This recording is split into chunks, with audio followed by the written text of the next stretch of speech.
start everyone send their homework? Yes, Professor, we sent it. Thank you so much, guys. I hope you learned something new. Okay, how is the project coming along, guys?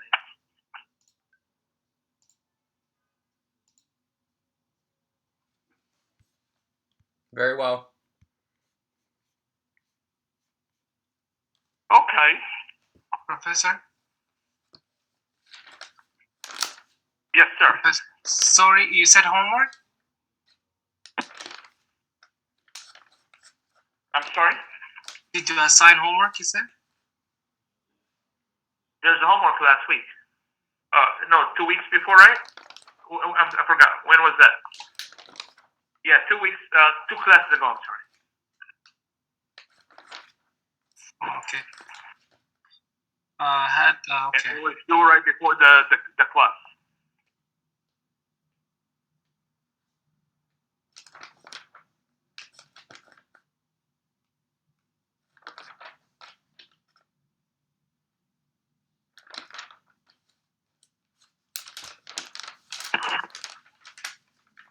Okay.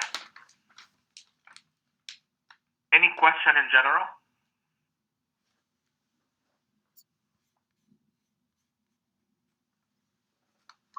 Is the due date for the project again?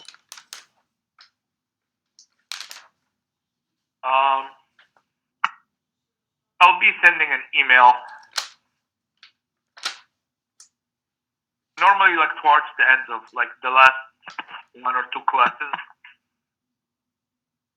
of the course. So in the next week or so, I'll be sending like more emails about the dates. The thing is, I reluctantly, I totally refuse to talk dates verbally because I could make mistakes and confuse everyone. That's why when it comes to dates, I like to communicate via email. So it will help you too, not to get confused, you know. But yeah, like probably the last 2 classes of the course.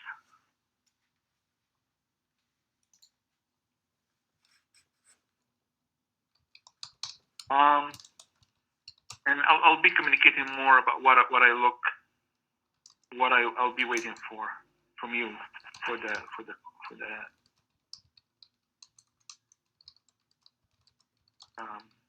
project. Can you guys please, like, each group will elect a leader, and just the leader will send me a single email so I know like how many teams we have. Okay.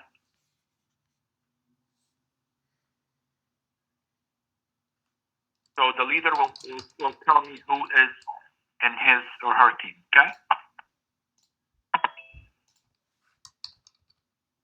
Makes sense? Yes, Professor, makes sense. Okay. Okay. Any questions? So probably what I'm going to ask you, I'm going to write a detailed email. Don't have to take notes. I would want each team to present, and I'll give clear instructions, and I need a written report. Okay? So, where did we stop last time?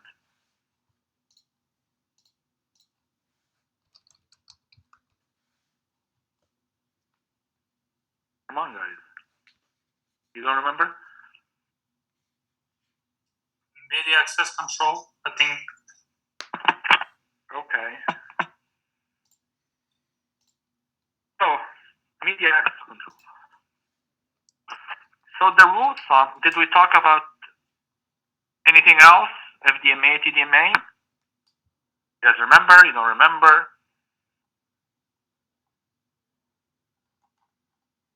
Oh my God. Guys, you should be taking notes.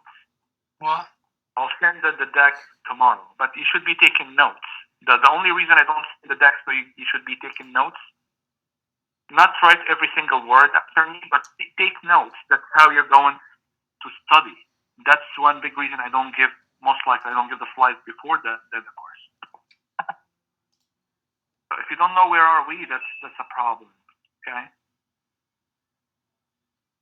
So let's go ahead. So media access control. Layer 2, I'm going to repeat this to the 1,000th time. Media access control, or layer 2, is concerned with physically directly connected nodes. And what it does, what does it do? One big thing, among other things, but one very important, like the hallmark of functionalities for layer 2. Basically, the rule of thumb, you cannot transmit two nodes, two packets, or two signals simultaneously at the same time on the same frequency, because what's going to happen? They will collide. Okay, they will collide. Pure and simple.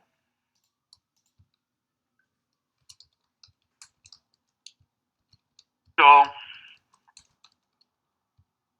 you and 10 other students sitting in a classroom in City College in the Nang building. So the 11 of you and the professor, like 12 people, are connected to one router. Maybe a couple other students outside in the hallway, they're latching to that router as well. They have 15, 20 people connected to one router. You cannot break the law of physics and have two people or two nodes send something to the router simultaneously at the same time on the same frequency. You can't. They will collide. So what happens? The layer 2 of your device and the layer 2 of all the devices around you and the layer 2 of the access point, they will all communicate. And they will select an algorithm. And I'm going to talk about the algorithms for the rest of this deck. Once they reach a consensus about the algorithm that all they're going to use, I'm talking about layer 2 strictly here. The router, the layer 2 and the router will say like, okay, Mary will go first. Then after that, John. Then after that, Smith. Then Bob. And etc. So when the master node, the Wi-Fi access point tells Bob, oh, it's your turn to transmit now.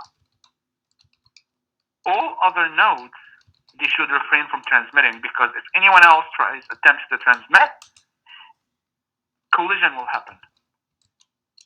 So that's basically, in a nutshell, the 1-minute version of the hallmark functionality of layer 2. Just to make sure who can transmit first, second, third, 10th, 12th, etc. Is that clear? Yes. Yes. Okay.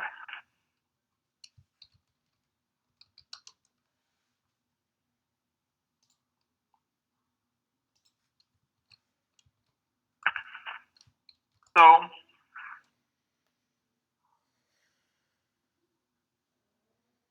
there are three families, big families of algorithms or protocols. We're going to touch upon each one very quick. So you have the channel partitioning, you have the taken turns, you have the random. 1, 2, 3. So I want you to think about it for a minute and send me in the chat which one you think is more reliable, which one you think is less reliable. Excuse me. So I need each one to tell me their guess. So if you think the channel partition is reliable, first, second, third, right? 1, 2, 3, or 3, 1, 2, whatever. Just see your intuition. What your intuition would tell you, and just write like 1, 2, 3, 3, 2, 1, 2, 1, 3, whatever.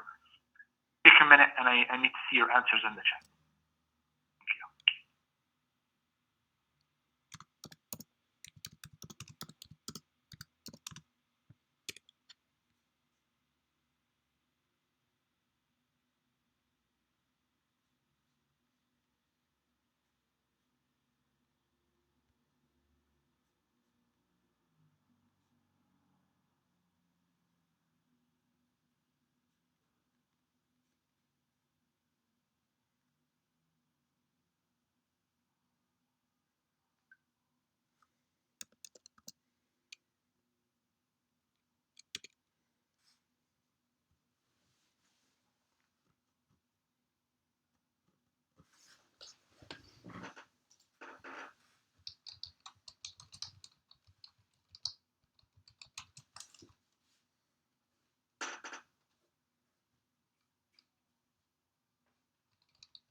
guys.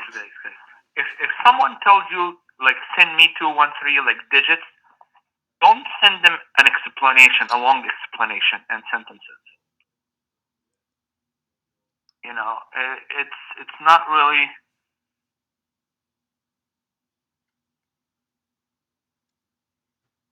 Yeah, it does not really make sense.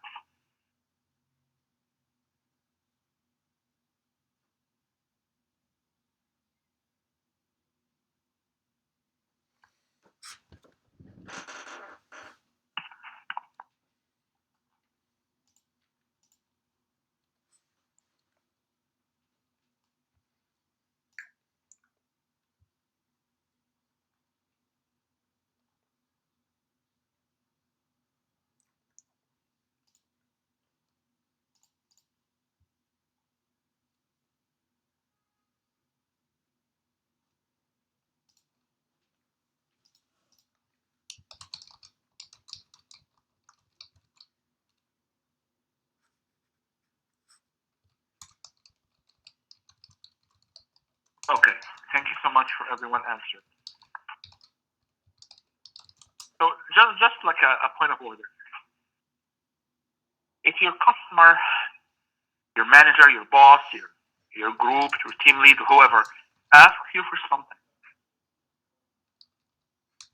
especially in the very first few years of your career,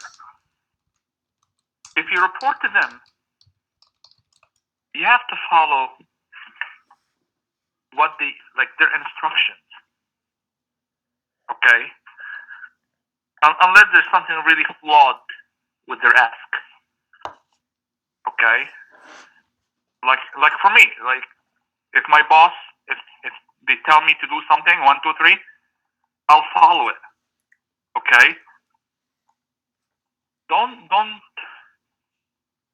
You have to be innovative, but if they want to have certain things done in a certain way or presented in a certain way, there's not much room for, you know,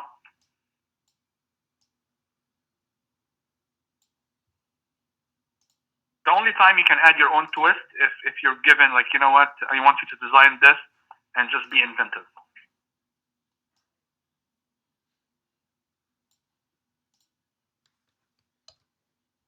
But for anything, if your manager tells you, oh, you have to put the whole project status in 2 slides, you have to work hard to make it happen, unless it's like really impossible. Then you go back to them. So I asked a very simple thing, like 1, 2, 3, 3, 2, 1, like this. You guys should follow it. Okay? Not because of the course, okay? I'm teaching you. I'm trying to prep you as to what you're going to see. Trust me, I've seen so many brilliant people, like really brilliant, and they had their jobs terminated because very little things like that. Their boss tells them to do this, they do it differently. And trust me, their own way could be much, much better than. But again, there's a hierarchy you have to follow. Even if you have your own startup and you're a CEO, you have to obey what your customers want. You know, like I'm telling you, even if you're a CEO, you have to see what your customers want. Because if you're really gonna do your own thing 100%, your business or your mission will fail. So please focus on the instructions. So thank you so much for everyone answered. It was a trick question, guys. That's another lesson, okay? Don't be pressured to give an answer if you don't know the full background. I tricked you to give me an answer, but you guys don't know what's taking turns, what's random access. You know, you basically guys made judgment without really understanding what's going on. I don't want you to be that kind of engineer. Okay? I was expecting one of you is like, Professor, we don't have enough information to tell you which one is better. See, it's okay. It seems like contradictory to what I just told you about 1, 2, 3, but not really. Because now I want your opinion. You guys see this fine line? You have to know when to say no, or say I don't have the information, or I cannot do it. And you have to know when to obey instructions. So thanks to everyone. Believe it or not, all of you. Number 3. See that? The most reliable one is number 3. I guess you guys got all thrown off by the word random, but it's okay. It was a good exercise.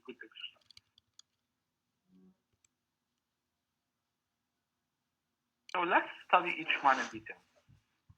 And by the way, all the Wi-Fi that you're using in the whole universe, I don't care what gadget you have, they all use random access. So literally, random access on every, like on layer 2, is on everyone's device in the whole world. I don't care what kind of manufacturer, or what kind of model or mode or whatever. Everyone uses random access.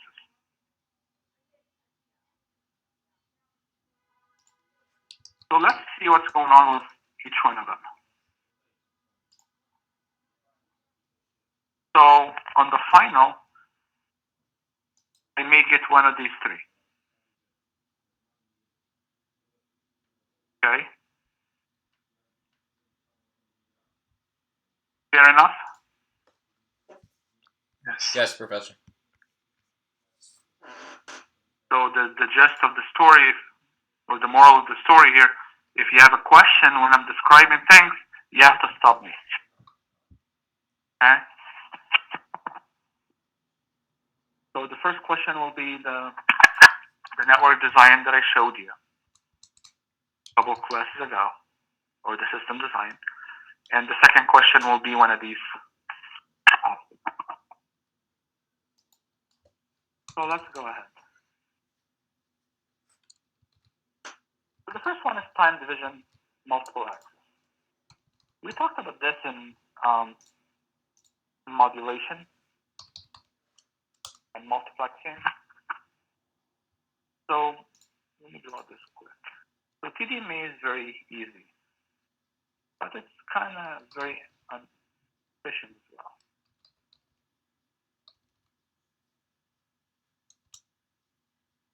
So we have the master node, would be of Wi-Fi access point, cellular tower, and these are the users. The circles here are the users. So user 1, user 2,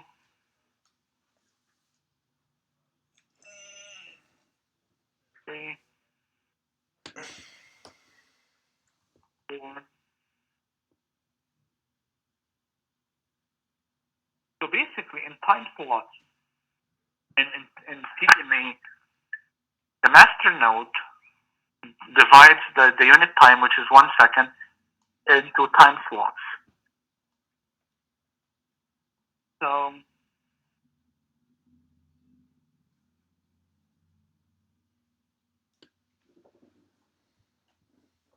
everyone transmits on the same frequency, but different times. Okay? So they should be equal. Okay?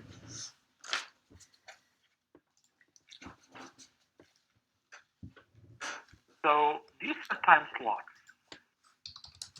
So at the beginning of the communication, I'd tell each node, yes, 1, 2, 3, 4. So I divided my 1 second into 4 time slots. And I tell the first node, you transmit at the first time slot. Second, you transmit during the next time slot. And each node is only allowed to transmit its own time slot. So if you have packets accumulating in the queue, but it's not your time slot, you still cannot transmit it. Okay? So You don't transmit if it's not your time slot. Anyone is noticing something weird with this graph here?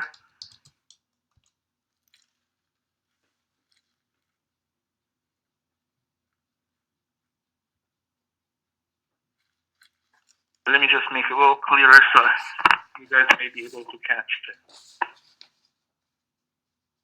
So this is the first time slot, second time slot, third time slot. Anything strange? Probably like they're not right next to each other. There's like time between them. Oh my God, that's it. What's your name? Muhammad Ahmed. Mohammed. Thank you so much. Exactly, that's what I'm alluding to. So right now with this design, I'm wasting some time between the time slots. Time is very valuable in transmission. Oh my God, time is extremely valuable.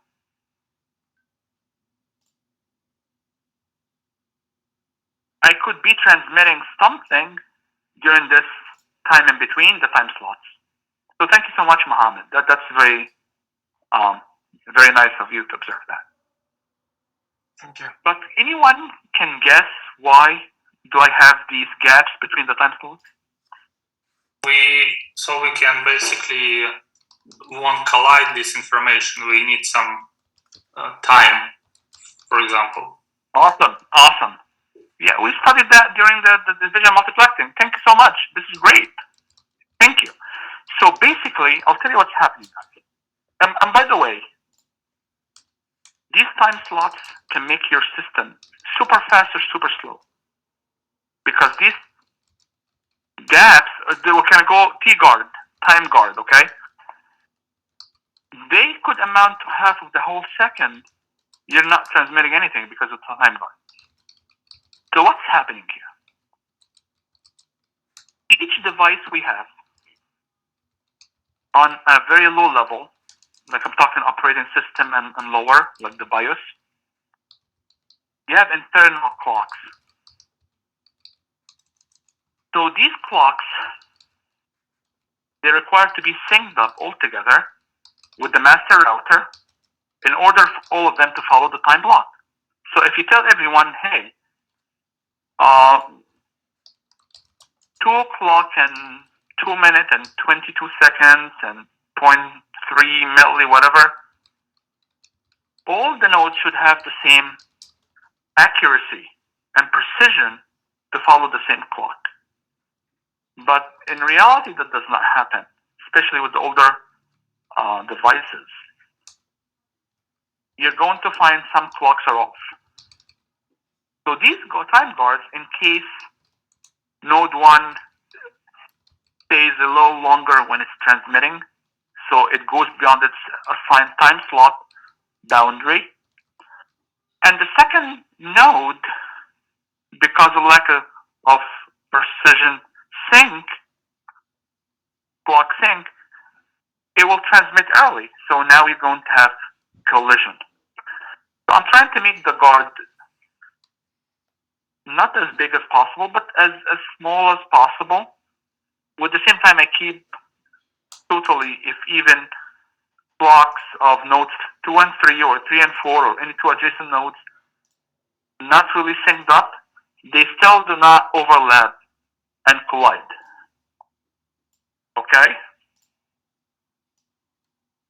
With the newer systems, we have tight clocks now. Like I can say comfortably, if you buy devices in the past couple of years, probably you can go down to the micro level, the microsecond level. So these guards could be much, much smaller. And trust me, when we talk about the Wi-Fi, which is 802.11, one of the huge differences in speed that a router you bought 2 years ago and a router you buy today is because of these guards. Of course, the technology is different because this Wi-Fi is random. I'm talking about guards in general. Because guards you're going to encounter in every system, basically.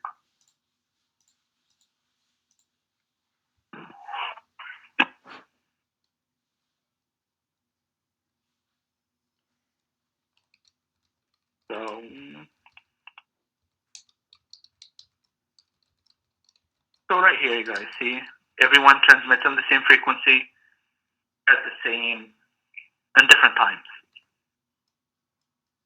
Questions? So that could be, you know what's a BS? BS is a base station. It's a fancy term for a cellular tower. MAS is a mobile station, and that's your phone or your tablet, whatever mobile device you have. And see, everyone transmits on the same frequency but different times.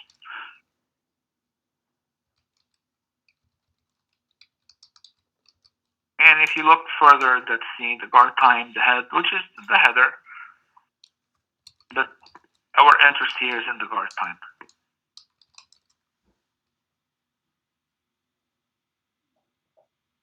The second aspect is FDMA. And I'm sure all of you or most of you are familiar with it. It's like the duplexing and the multiplexing. FDMA, everyone transmits at the same time, but with different frequencies. Can anyone guess what is this? Blank space between frequencies?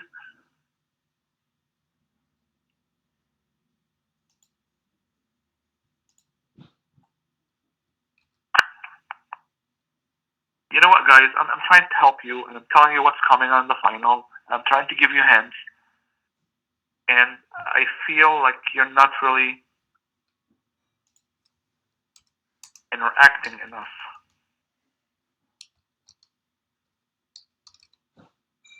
Okay. So these are guard frequencies, okay?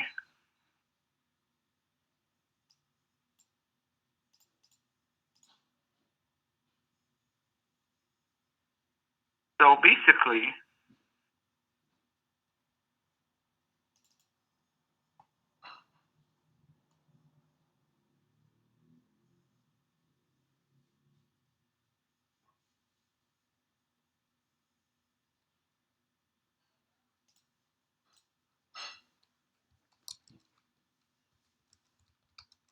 so for instance, if you have your lower boundary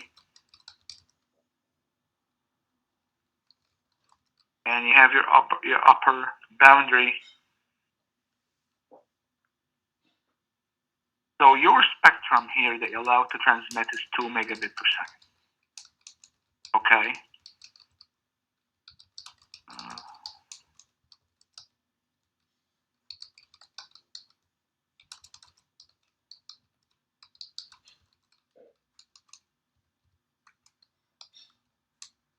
Okay.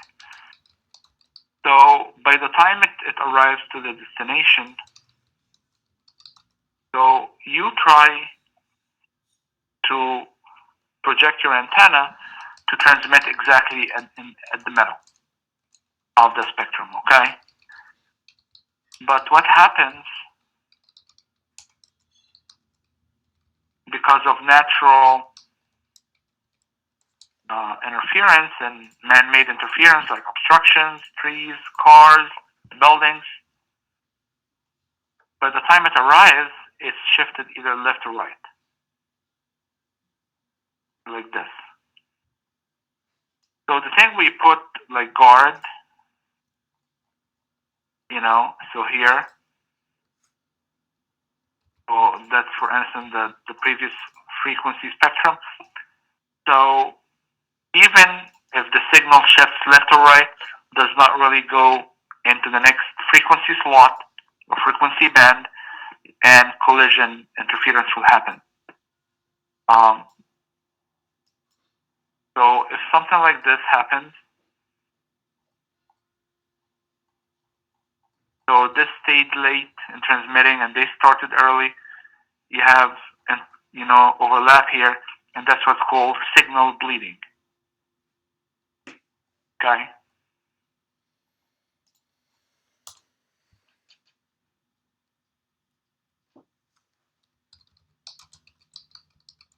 So again, just to recap this, everyone transmits at the same time but on different frequency. But of course, your transmission rate or bandwidth will be much, much smaller because divided on everyone's, for everyone. So basically, and like say if you have your whole bandwidth like 10 packets per second, and I divide it into like say 12 packets per second, by divide into 10 slots, plus the guards. So on average, each one will be transmitting only 1 packet per second. So no one will get the full bandwidth for themselves. Okay.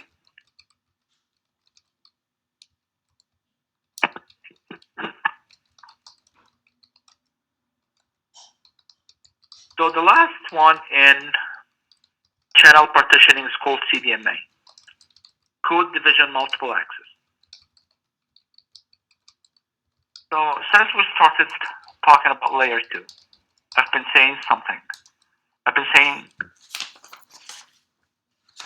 no two nodes can transmit at the same time on the same frequency, because if that happens, the packets will collide and you're gonna get zero packet arrival.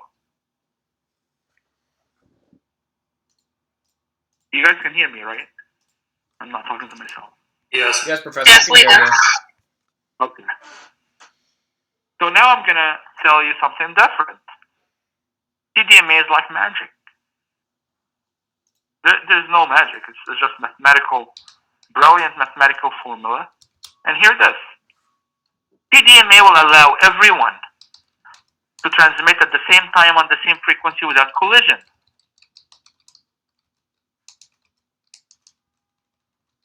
So you see the shift. I had to tell you all along that 2 packets cannot be transmitted at the same time because they're going to collide. They will. And that's the physical rule or law. But because of the brilliancy of some engineers and mathematicians, we circumvented, or we had to work around this physical law that we cannot break. Okay. And I'm sure you guys heard about CDMA. Some of the 2G, now we're from 5G, okay? So now we have the 5G going to 6G. So 5G will be mature in probably 10, 15 years, then we're going to go to 6G. Third, 3G uses CDMA. And by the way, for those of you who do not know, most of the carriers in the US will shut down the 3G, I guess, by the end of this year or early next year. So if you have an older phone that works only on 3G, that will be shut down. They call it 3G sunset. So most of the 3G use CDMA. Again, the reason I did not tell you from day one, oh, we have a technology that will make everyone transmit at the same time on the same frequency, because you wouldn't be really appreciating this nifty technology here. Okay, so I'd like to show the progress of how engineering aspects go. So here, everyone transmits on the same frequency at the same time. So you have 10 people, everyone will transmit at the same time on the same frequency with zero collision. How many of you are familiar with the word orthogonal?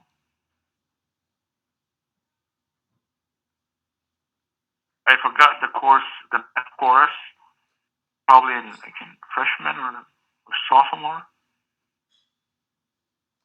So you guys studied this in an extensive way. Just by the way, when I was in City College, I took a CDMA course. It was like a graduate level. It was more catered to PhD students. And we spent the whole semester doing like very deep math.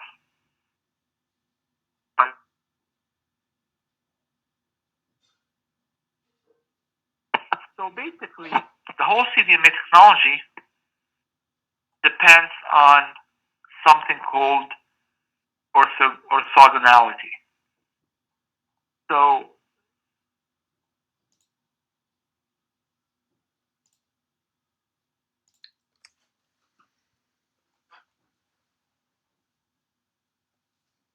each signal is represented with some equation, right? We have the simple sine and cosine. We have the non-traditional or non-orthodox signals. The more complex the shape, the more complex the equation, and it goes to like higher order, like degree, 106 degree. So just for the sake of simplicity here, like back here, the slides, they're like way oversimplifying system here.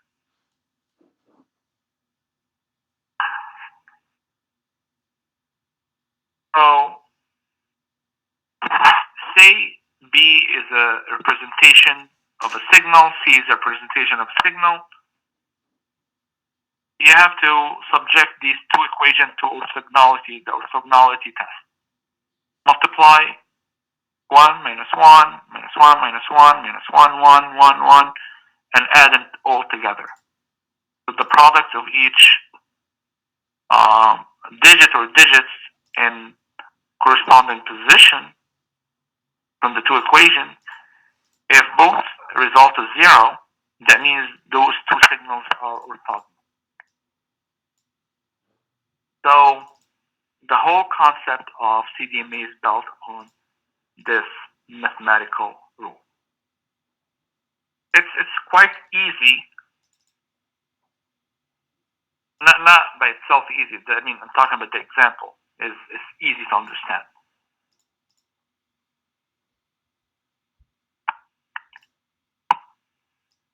So the whole concept of CDMA is the following.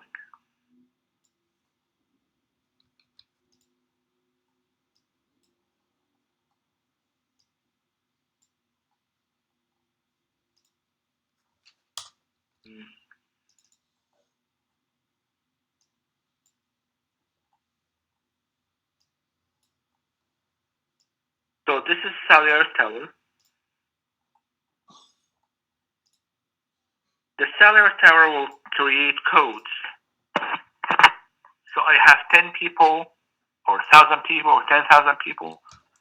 I'll create unique codes. C1, C2, C3,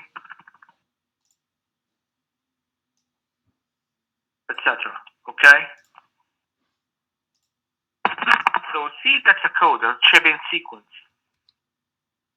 So all these codes are orthogonal on each other. So if you do the product and the addition for C1 and 2 or C1 and 3, they will all result in 0. Well, what happens? So you have node A, for instance.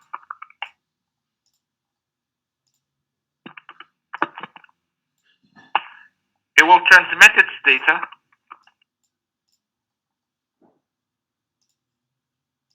multiplied by code 1.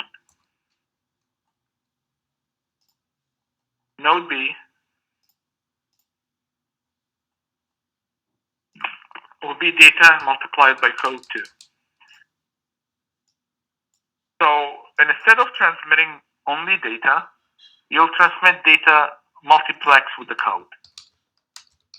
Each one has its own code. And the code is valid for the whole communication session. So if you go to a cellular tower for like a couple of hours, like you stay in this coverage area for a couple of hours, you have one code. Once you leave, the code will be given someone else. And these codes are scarce. There's not a lot. You cannot really have a lot of codes. Like the same thing with Bitcoin. You have only limited supply because the way you generate the prime numbers as per the specification results in a limited number of prime numbers. So same thing here. You cannot really have a lot of orthogonal codes So you have to be very careful with your resources. You cannot just give a unique code to someone and they leave and they keep the code with them. It's going to be useless for us outside this ecosystem, which is the coverage for this seller's tower. So if they take this code to another seller tower, it's not going to be orthogonal. So each code is unique to each seller tower. So node A is transmitting data multiplex with C1, node B is transmitting data with multiplex by C2. They change it on the same frequency, and if C1 and C2 are orthogonal, these two will survive. Okay, they will be like invisible to each other, transparent. Whereas if node A transmits data A and node B transmits data B by themselves, once they meet in midway, they will collide. Everyone is clear so far? Yes. Guys, it's your chance now to ask, okay? So let's go ahead.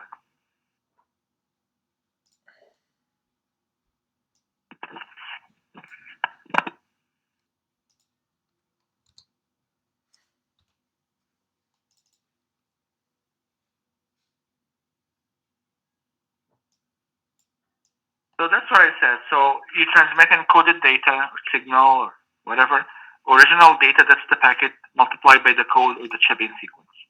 As long as that all chipping sequences inside the ecosystem are orthogonal, everyone should be good.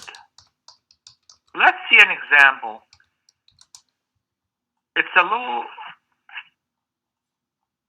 made-up example, of course, just to make the point reach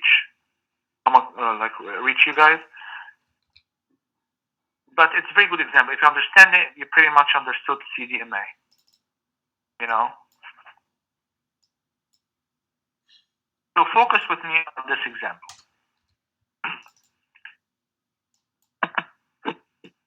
So user codes. Now you are a cellular tower, like you have cellular tower, and assign user codes. Of course, these are decimal to show the point, okay? In reality, computers do not talk decimal. Talk bits and hexadecimal. Of course, bits, but when you convert into human readable form, they're hexadecimal. They're never decimal. But again, just for the example. So now the cellular tower or the base station assigned user A 1 minus 1 minus 1 1 minus 1 1. User B 1 1 minus 1 minus 1 1 1, and user C, as you guys see. So another concept I want to instill in you guys. When a node tries to transmit a bit of 1, it does not transmit a single digit. 1.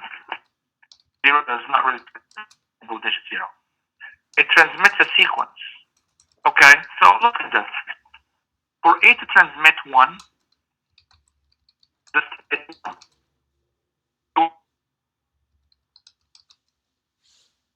it just happened for this example for simplicity, because I need things to be way oversimplified for you. The bit that equals 1 that A would transmit is exactly equal to the code word of A. I mean, there's no rule that says this has to be done, but when we put this here like this, it will make the point come across easily. So we know in order to transmit something meaningful in CDMA, you have to multiply the data by the code word with the chipping sequence. So the first row, this is the representation of data bit equal 1. The second row, that's the code word. So what actually A is going to transmit into the medium, the multiplication of these two signals. So the 1 multiplied by the code word. 1 by 1, 1 minus 1 minus 1 minus 1 minus 1, etc. equals 6. Okay?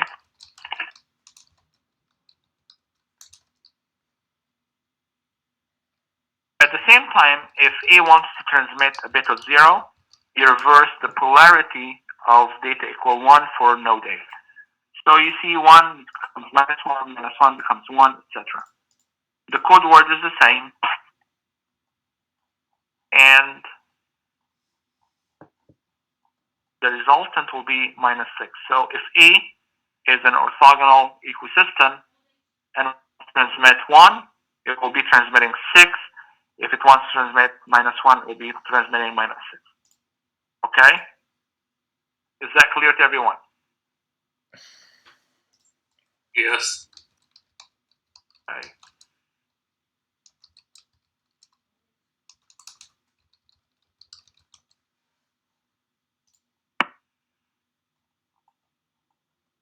So let's see what's going on here.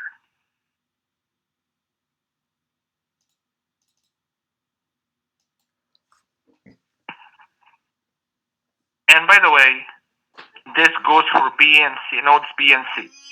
But for the sake of time, I'm not going to show it. Okay. So let's see here. There's a transmission from B, but the cell tower of the receiver attempts to recover A's transmission. Okay. So you're a cell tower. You're expected something from A, but there's some like signal in the medium. You don't know where it's coming from. We know because we made up the example and it's from B. In order for the cell tower to retrieve a transmission from A, which code word it will use to retrieve transmission from A?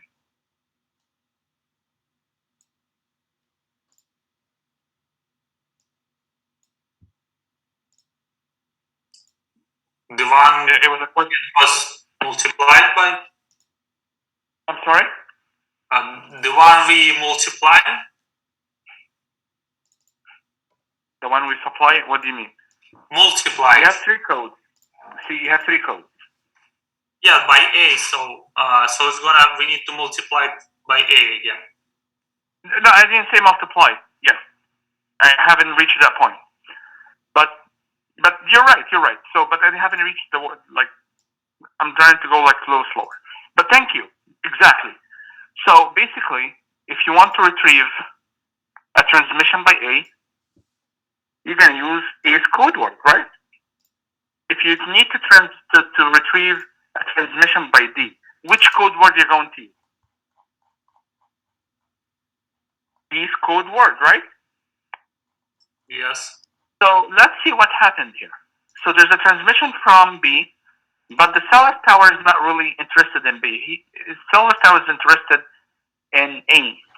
So this is a bit from B, because it's transmission from B, and the receiver code word from A, because we're trying to recover A's transmission. After the multiplication, what's happening? 0. No interference. Nothing. That means A and B are 100% orthogonal. It did not cause any noise or interference to the router or the cellular tower, like a master reciprocal authority. Do you see the beauty of it? Nothing happened. 0. That means there's no signal even. Do you guys see the beauty of it or not? You guys understand? Yes, Professor.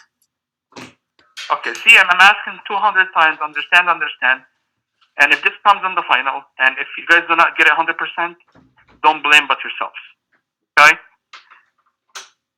I'm not saying it's going to come on the final, but that's one of the candidate pieces. Now people are going to start asking? No, I was thinking about what you said, but I couldn't formulate the question. It's like, Go ahead. yeah, like, can you go to the previous page? Yeah. Yes. So here in the first one. And by the way, let me interrupt you. Please, let me interrupt. I'm not saying this comment on the final, but what I said.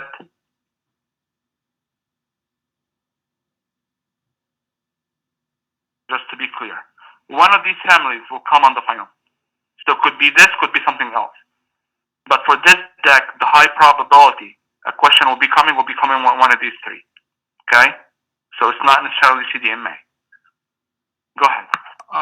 So here, like the first rectangle, like A transmitting bit 1, and then the second one is like A transmitting bit 0. Yes. Okay, so like when we transmit, we have like the data, like the A data multiplied by A code, right? And Yes. and for B, we have B data multiplied by B code. By B code and X data by X code. Exactly. Okay. Each data by its own code. Correct. Okay, so let's say like we have B data multiplied by B code, and like the like the receiver trying to receive A, and then multiplied by A code. That's mean like it's gonna be 0, right? But what's left? Is it gonna be B data, or what is it gonna be? You mean for this example here? Yeah, I'm a little bit confused. Like here, yeah, like No. You only intend to retrieve A's transmission. You have no interest whatsoever in B's transmission. So if you don't have any interest in B's transmission, you should see 0. So because if you wanted B's transmission to retrieve B's transmission, you would have applied B code. But for the fact you applied only code A, that you're not interested at all in code B. So if you're not interested in it, you should not be able to see it, and that's exactly what happened here. Since A and B are orthogonal, and you're waiting for a transmission from A, but just happened that A was not transmitting and B was at this particular time, you used A's code, and what happened, because A and B are orthogonal, you got result 0. So you ran your math, eventually your antenna picked up nothing, which is good. That's the intention of the whole CDMA. You good, or you still confused? I can explain more. A little bit confused more, yeah. Like, cause like I'm envisioning like the way like it's like the transmission send, like we send the data multiplied by the code. So if you want to receive the data, how we go about that? If you want to receive the data, for example, I want to receive B data. So how I'm gonna go about that if it's multiplied by? So here's the thing. So let me tell you. So if this was A's data, you can try yourself and use the receiver code for A. This would have been 6. 6 is meaning like the signal has some value. It means a meaningful signal. You see? Oh yeah, I see. So it would have been mimicking this exactly.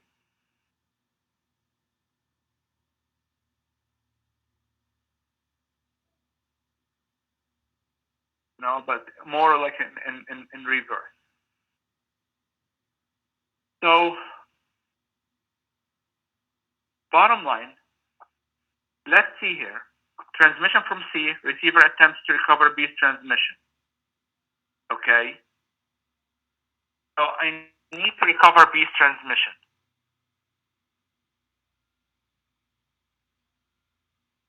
I use which code?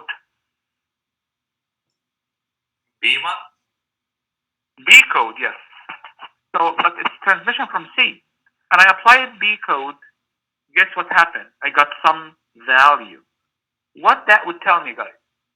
That means like C have a value, right? Like now, yeah, it tells that C and B are not orthogonal. Because if C and B were orthogonal, the result would have been 0.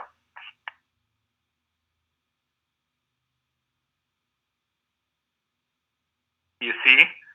Because now I want to recover B's transmission. But it was transmission from C. If B and C were orthogonal, and I applied the B code on C's transmission, in a perfect world, I should have gotten 0, like the one above. But I got 2. Meaning what? Meaning that C and B are not orthogonal. But isn't it's make a problem then? I'm sorry? But it's make a problem then. Then we're gonna have something transmitted. Exactly. Thank you. Yes, exactly. That's a problem. I was just showing you the good case and the bad case. But yes, that's a problem. Exactly. That's a problem. Um, let's see here. So now this is more realistic. You have transmission for BNC, and now your receiver attempts to recover B's transmission. So which code we're gonna use? B. B. Thank you. So what happened when you send two signals together? When you send two signals together, many things can happen. They can cancel each other, they can be added, they can be subtracted. Just so many scenarios. But for the sake of, we're like way oversimplifying this here for you guys. Let's assume they're gonna be added together nicely. And again, that's not gonna happen in real life. Try to send two signals together, I don't think they're gonna be added together. There will be distortion, there will be interference, but again, let's see if things will play nice. So you transmit something, B transmitted, C transmitted, the combined signal just, we added them together. Okay? And use receiver code word for what? For B. And the result was 8. The proper result should have been 6, based on the numbers fixed here for this example. So that would tell me that B and C are not a what? Again, we just proved this here. But this further proves it. That B and C are not orthogonal. And if you notice, go ahead. Yeah. So like in the previous slide that you mean when we did like B was like no, it was A. Like yeah. So this 6 you meant or another one? I'm sorry? Oh no, I think I was confused because you like so B and C signal were together, right? And we multiply by B code, right? We should get 6. You said, right? Yeah. You know, if you try it at home and you like try it on your own, you try if you want to do this right, create these tables, like these two tables for B and C. That will make it much clearer for you. Okay. Yeah.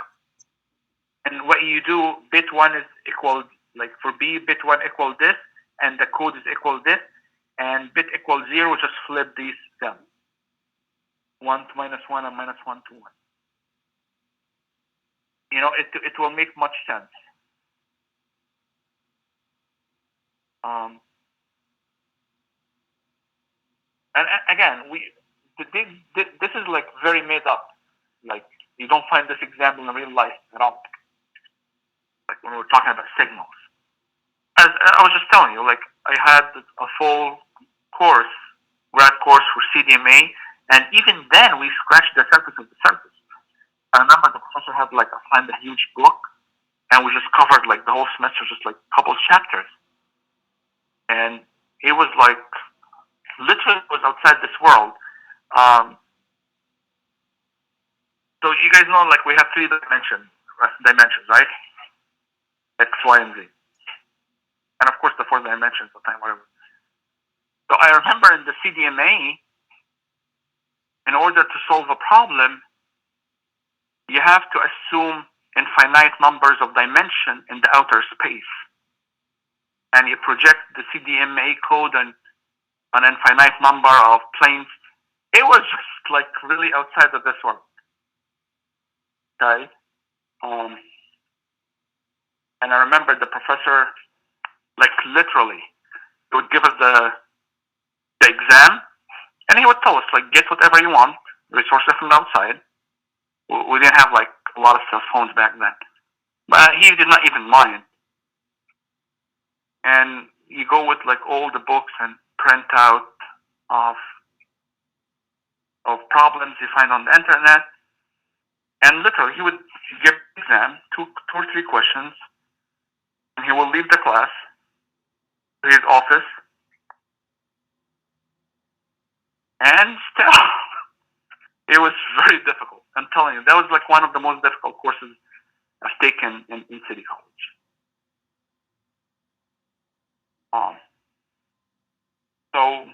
So this is like maybe 10,000 times oversimplified. Put it that way. So you find like I'm forcing the state to be, a certain way, and I mean, I did not get this myself. I just got it from somewhere. So I had to look for a very easy example. So, bottom line, if you do that for each one will be 6, so the accurate result will be 6. If anything other than 6 will be noise. So here is 2 because it's single transmission from C. But here you have 2 transmission from C and D, and they're not orthogonal. You got a value bigger than 2 because they kind of got added up together. And so the lectures that I copied from did not have this use case, so I put this use case on my own. So I showed you like a valid one. That's why the format is different. So I created that one. So you guys know that A and B are orthogonal, right? Mm-hmm. So if A and each one transmits 1, combine the signal, use receive code word for A, guess what you get? A, 6. 6, yeah.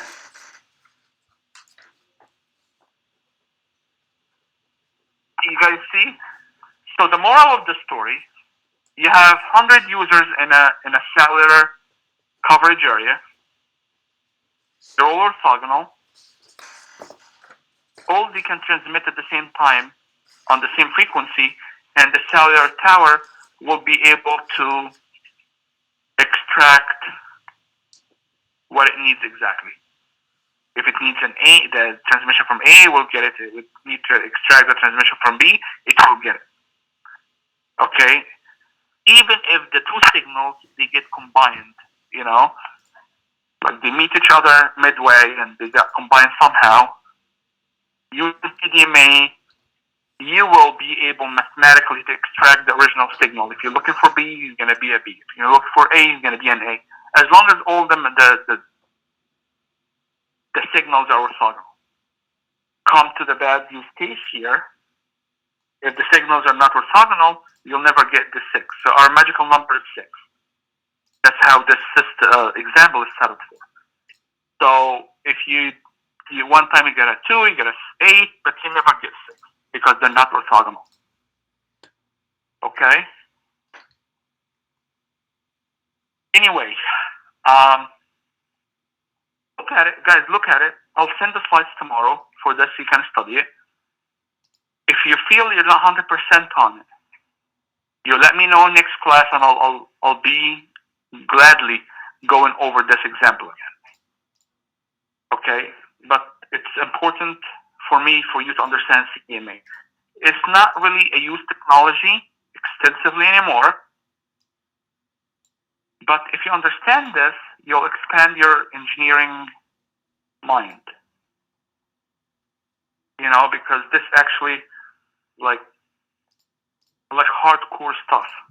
So if you go into industry and you talk to RF engineers and stuff, they're not going to do CDMA. They're not going to be doing CDMA, but they're going to be doing similar things using similar concepts. So for me, I want you to understand the concept, and also it's very important for the course to understand the progression going from FDMA and TDMA to CDMA. And again, the moral of the story: don't sit down and say, "Oh, no can do." That's why I kept telling you all these couple classes, you cannot transmit at the same time on the same frequency, which is true. But don't say, "Oh, we can't," and you give up.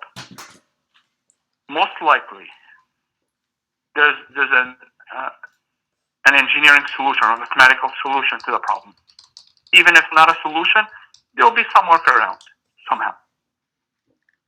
Okay, I conclude the class now, and it'll be a few minutes for questions if you guys have any questions. I have a quick one. Like this, when you say orthogonal, is not in the mathematical sense, because if A orthogonal to B and B orthogonal to C, that means C is now orthogonal to A for example, or it's like No, it's just that. no. So no. So A and B are orthogonal. A and C are orthogonal. B and C are not orthogonal. Again, this is a very made-up question and answer, like made-up example.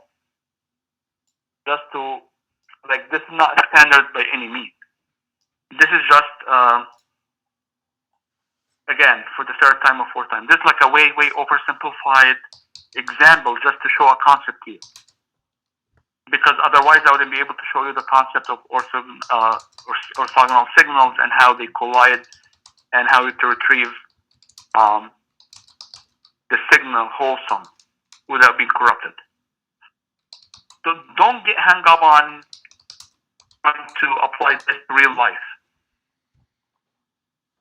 Just take it with face value, you know, to understand what's CDMA at your level. Good enough?